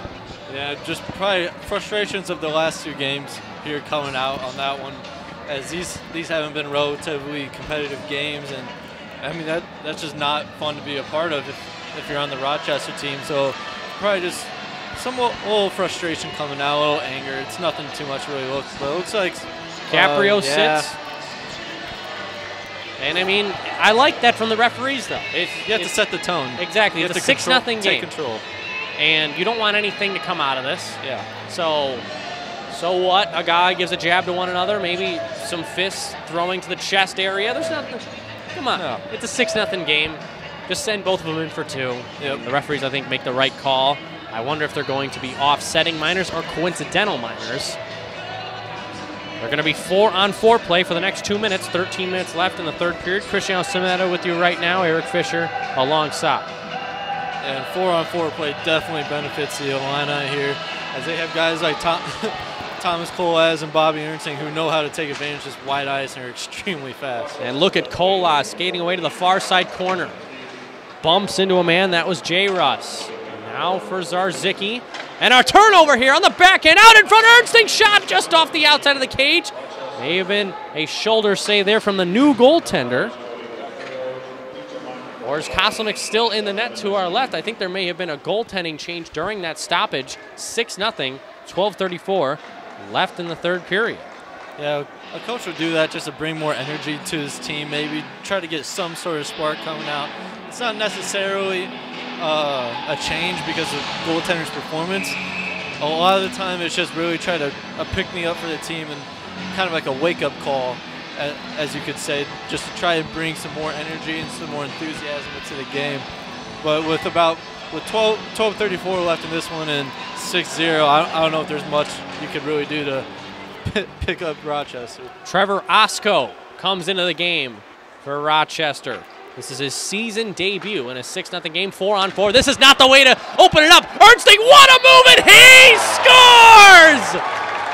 Bobby Ernstine, dangalicious. 12:20 left in the third period. The extra point, it's good. That was almost disrespectful with what he did to him there. He wasn't even going full speed. He just brings it back, and then goaltender just commits way too much on it in a wide open net, and Ernstine just casually just pushes the puck into the bag. It just wasn't very nice of him to do that. Welcome to the ACHA, Trevor Osko. Yeah. It's tough when your defense hangs you out to dry there, but Bobby Ernstine just come onto the ice too. No warm up, and that's one of the toughest parts of being a goaltender like that. As we're back underway, 12:07 left in the third period. More physicality in the far side corner at the top right of your screen. Richter and counter with it now. Here's Nolan charging at the ice, shakes around a man just off sides. As Osko's getting in the middle of things too. His counter was about to wrap the puck around, and Osko just poked the puck off his stick. 11:53 left in the third period, 7-0 Illinois. Yeah, Osko just, on that goal by Ernstine, Osko just committed way too hard on that first deke move, diving for the puck. And once a goaltender commits like that, if you don't have the puck, then, I mean, you know where it's about to end up in about a second or so. DeFranco now for Adam. Threw one in, now to the right side, it's Luke Zarzicki. Now for Jake Zarzicki. Dropping one down low, here's Katzis. Reversed it there, DeFranco with the jump. Here's DeFranco out in front. That pass exploded off the stick of Boucher. Power play coming up to the Illini. Now on the next whistle, it's Richter. His shot was blocked. Turek wides and fires, and a save made there as Jack Graham wanted Mike Turek to get that first goal of the season. 11:19 left in the third period. Illinois will head to the power play. Certainly something that's been very successful for the Illini here this weekend, and especially with the coincidental roughing minors too. Illinois is going to have a bunch of time for really take advantage and make this a possible 8-0 game. 4-on-3 for 19 seconds. Minute 41 of 5-on-4, depending if there's a penalty in the next 19 seconds, of course. Face off to the left of Osko. Big win there from Rochester, who clear it down. Yeah, Ernstine went for his patented between the legs on the face-off and try to go get it, but Rochester was ready for that one. Opilka going coast to coast along the left circle. He stops up, 2 seconds left in the 4-on-3. Now across for Stuve, 5-on-4. Opilka for Ernstine. Here comes Bobby. Nice pass on the tape of Rittendale out in front. Here's Opilka. And defers instead of shooting it at the point. Forfar says, give it right back. Here it comes. Slap shot there, went wide. Osco was moving from left to right, lost his edge. And the puck materialized wide of the goal anyway. I like where he was aiming, though, on that one. He was going high blocker. With that right-handed goaltender, here's Opilka going blocker side, and a nice save there from Osco. Here is Rittendale. Straight away. 1:05 left in the Illini power play. Opilka and him interchange. Forfar. Now for the captain. And the alternate captain, Opilka, had the puck bounce over his stick, so back out to center. Will the Illini catch him on a change? Briefly as Rittendale gains the line left side on the hash marks. 10:05 left in the third period. Opilka. And look at the hard work there from Grant Stuve hustling off the ice. Here's Rittendale. Rumbling, stumbling. That's a great Chris Berman impersonation. Yeah. How about that? Nobody circles the wagons. Nope. Like the Buffalo Bills. A lot of football references tonight. I mean, the New England Patriots, of course. Oh, don't check the score. Oh, I'll check the score. 21-7. No big deal. 9:40 left in the third period of this hockey game, though. Here's Kellner over the block eye. Over the blue line right side, David Kellner. Tough angle. He gets slashed, keeps it alive. Now Kolaz back to the left point for Nolan, I should say. Nolan for Kolaz, left circle, steps in, fires, and that one's a save from Osco. He fought that one off to the far side. Now even strength play. Kolaz, toe drag, pushed out, kept in there by Nolan, who backs up and steers one for Salk at the red line. 9:09 left in the third period. Here comes Charlie. He wants that hat trick. Scored one hat trick last season. In one of the last games of the season, I believe it was against Augustana in early March. Nolan, who's had an impressive start to his Illini tenure, leading CSCHL defenseman in goals as well as points. As a freshman? As a freshman. You have Oppo Nurminen, a guy in Lindenwood who pads the score sheet as Katzis lets one go. That was blocked down in front by Fonseca, so Nolan gets off the ice. Katzis and Turk come on. Richter, backhanded right in front for Rick Hatton, and that shot was blocked. Sabo spinning away. This has been one of Evan Sabo's best games of the year. He's trying to add to it. Richter, first Sabo shoots one, and nobody saw that shot, including Trevor Osco, but it missed everything. High glove. Yeah, if Jose would maybe bring that down, he would have easily got that in the back of the net. And Evan Sabo's a guy that all year, he does all the little things. He's like a miniature David Kellner on the fourth line for the Illini. He's just going 100% all the time, skating very hard, and it's always nice to see him get rewarded. Turek had the puck knocked away from him by DeFranco with 7:50 left in the third period. 7-0 Illinois. Lenzi flipping the puck ahead. This could be a chance here for Rochester. 3-on-1 Pody for Zarzicki, right circle. Now out in for great save, and another second shot was deferred there and stopped by Barnhart. Incredible. Oh, Mike DeFranco was robbed in the clear, and now it's kept in there by Zarzicki. Here's Jake, but he's shoveled out there by Katzis. Barnhart doing it all tonight with 7:25 left in the third. Man, he dropped that butterfly just so quick, too, and he was able to kick it aside twice. Beautiful saves by Jake Barnhart. Here's Sean Adam across for Fonseca. Saucered. Nice grab there by Jake Zarzicki. He toe dragged, but is poked away by Caprio. Sets it up for Novosel. Novosel's bumped by Adam, but he gets the job done and backhands one to the middle area. Adam's really laying it out there to people tonight. But you're not going to knock over a guy like Neil Novosel, who I don't even know if he's ever been checked. He usually does the checking. He dishes it out. He doesn't really take him too often. 13:04 into the third period.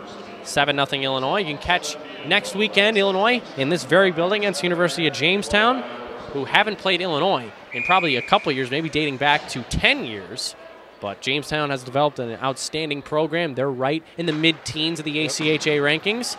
The schedule doesn't get much easier for Illinois moving forward. Oh, no. They got Jamestown, then they're going to have to go to Ohio, go to Iowa State, and those games alone would not be cakewalks whatsoever. Here's Opilka. Gains a line. Osko clears one along the end boards for Novosel. Novosel shoots one on, stopped by Osko, who holds. 6:29 left in the third period. So if you want to take, I know the game isn't over yet, of course, but you put 7 goals against a Division I opponent, 2 consecutive nights. What does it say about your offense? It says from your top line down to your bottom line that those guys can score no matter what. That you're not carried by your first 2 lines. And going for a team to make a deep postseason run like that, all 4 lines have to be clicking. And right now they are for the Illini, and that's just a great sign for them. Forfar looking for number 8, and that one was stopped down by Osko. Prime opportunity there for the sophomore. Now shoveled out to center for Caprio. Slaps one back for Forfar. Luke Forfar going around a man to the backhand. He has a wraparound try, but he's just going to protect with one hand on a stick and throw one across. No receiver. 5:53 left in the third.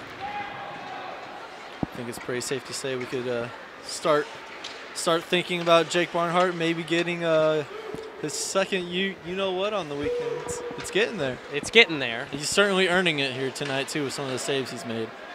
And he really has. And I think that's the difference from what we saw from Friday to Saturday night. Illinois much more sound defensively on Friday, but the Warriors have come with a pair of pushes in this period alone, as we see Tyler Opilka dangling in at the opposite end of the rink. There have been 4 or 5 odd man rushes that Jake Barnhart has had to come up big. And he has. This shot is patted away by Osko to the far side. He's just been moving really well between the pipes, I would say. Just a lot of movement. He's been able to flash the glove. He's been able to show how quick he could drop to the butterfly. He's just doing it all right now. He's really putting up once Ross Whippet comes back, he's really putting up a strong argument to why he should be the backup goaltender. And I think you love that competition for your head coach, Nick Fabrini, internally. Yeah, it just makes both players more competitive and makes them want to play harder. And that just brings out the best in both of them, I would say. Here's Pody, tips one back to the right point. DeFranco lines one up, save it by Barnhart. Rebound try, and that one was again knocked away. And Thomas Kolas one-on-one against Levtov, and he lost the puck. So Levtov skates away. And look at the control by Levtov there on his edges, something you don't often see from a first-year transfer to the ACHA. But Levtov uses his skates to his advantage, and he looks like a forward out there sometimes. As he had that between-the-legs try, you have to have some sort of confidence to pull that off in a scoreless game. And here's DeFranco with 4:30 left in the third. Nolan slaps his stick away. DeFranco wants a penalty. Nolan now for Ernsting. Great pass just in front of counter. He brings the puck in off sides with his chest as he was sliding to extend that play. 15:42 into the third period, 7-0 Illinois. Yeah, not sure if that pass was really meant for Kellner right there. I think it was more meant for Kolas, who was streaking up the left boards there, but offsides anyway because Kellner got a little too excited in the middle of the ice, and he tried to save it, and it looked like he might have gotten away with it, but nope. Here is Luke Zarzicki out of Clinton Township, Michigan. Out of the far side, it's Swenson. Charlie Salk on the ice now for Illinois. You got to expect number 11 in orange and gray to at least get one more crack.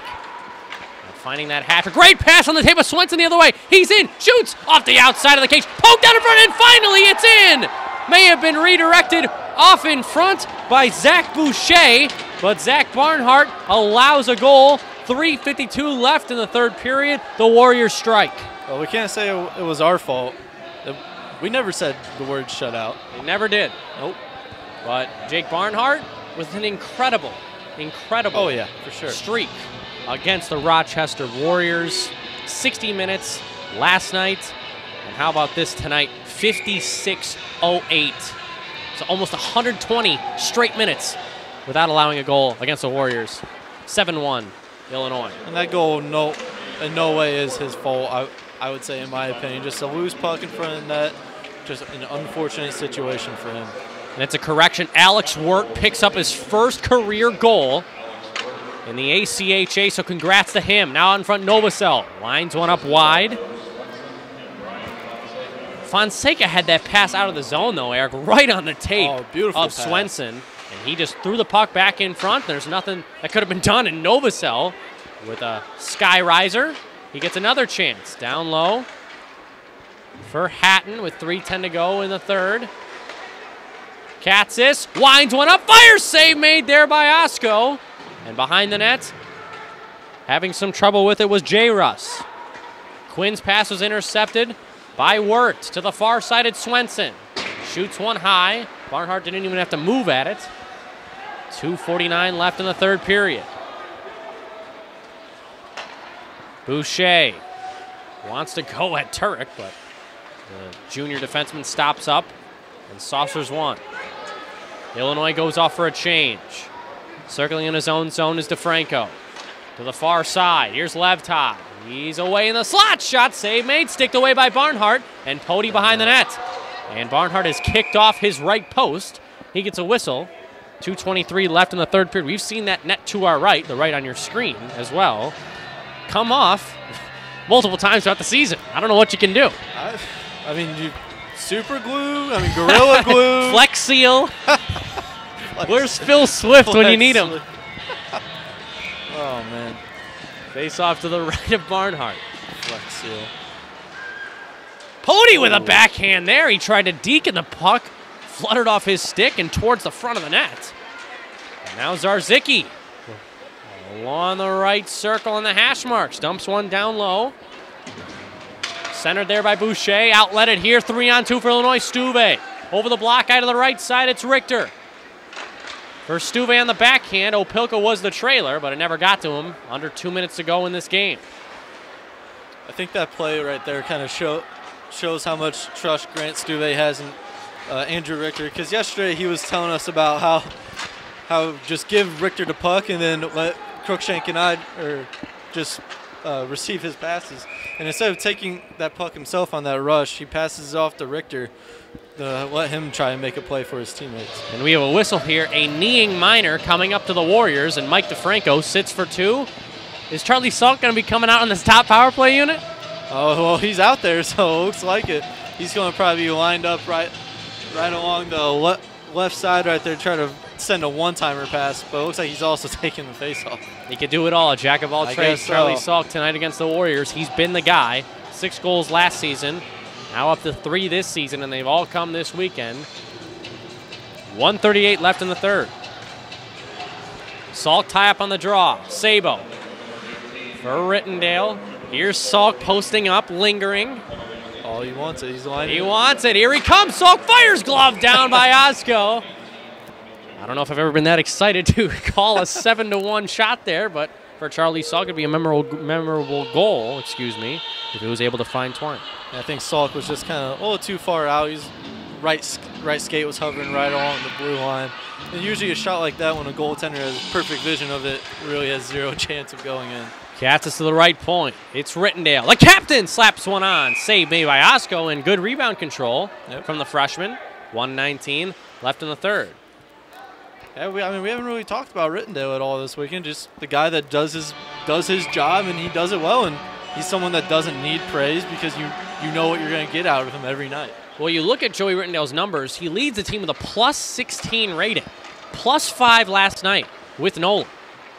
Here's Wicklund. Shoots one. May have hit off the outside of the cage. I'm not sure if it ever got in front. And now Sabo on the backhand, save made by Osko with 60 seconds exactly left in the third period. Like I said before, Evan Sabo, he's been dynamite tonight, as has been that entire third line of Lenzy, Sabo, and Salk. Sabo just seems to always be around the puck at all times. And that's something that every team needs to have. They need to have that one player that's always going out and getting the puck, and he always seems to be around it. And usually when you're around the puck, good things are going to happen. Cleared away with 1:18 of power play time left. Of course, that will not extend any further, as the Illini have a 6-goal lead with 48 seconds left in the final frame of regulation. Salk stays on the ice, as does Wicklund. He has it now. But the puck comes out to center. Charlie's going to take it himself around Levtov. Stops up around number 19 and goes down low for Sabo. Levtov tried to clear. Here's Evan Sabo with Katzis along the right corner. Here's Charlie Salk on the backhand, looking for a wraparound. And Katz is at the left point. Will he get it to him? No, Salk is just going to take it. Little luxury skate. Nice saucer pass, but that was deflected. Rittendale can't find it with 11 seconds to go in the third. Charlie keeps it in. Here's Salk. Looking, backdoor for Katzis. He fan on that shot, and Adam is able to steer it away to the left point. No time left on the clock. Illinois wins and sweeps the weekend series. They won 7-0 last night and are victorious by a score of 7-1 over the Warriors. Your 3 stars of the game, including from both teams if you have to. Well, I'm gonna go Charlie Sauce for my first start of the night, getting the Illini off to a great start and really just setting the tone. Then I'm gonna go Evan Sabo, a guy that was just extremely active the entire night, didn't let up at all. And then my third star has to be Jake Barnhart. I mean, you have to throw his name in there somewhere. He just, outstanding performance tonight. I would argue a better performance tonight than the last night, even though he had the shutout on Friday night. But he was just very active between the pipes, really moving well, and really just showing how deep this Illinois team really is at all positions.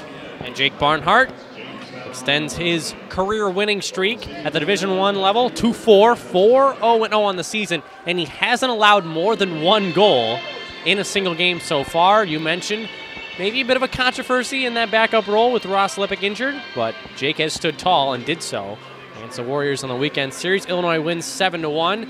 Looking ahead now to the next weekend against the University of Jamestown, we know that they're going to come with a bigger roster, a bigger punch offensively. And to start the year, Rochester was ranked 21st. They lost a lot of guys, some to injury, some left the program. Didn't really expect this to be the type of matchup coming from Rochester College. How does that affect the Illini's game preparation for a team like Jamestown a week from today? Well, even though Rochester might not be the most stout opponent out there, they are still a Division I opponent. So any win you have to be happy about, I would say. So I feel like you can't take this weekend series for granted. I feel like you have to be able to take something from it. That way you can improve going forward against Jamestown. And we'll see you right here Friday night in this very building, the Big Pond in Champaign, Illinois. We'll have the broadcast presented by WPGU 107.1 FM as well. The video stream with YouTube. For Eric Fisher, I'm Cristiano Simonetta. We'll see you next week. Illinois wins 7-1 over the Rochester College Warriors and sweep the weekend series.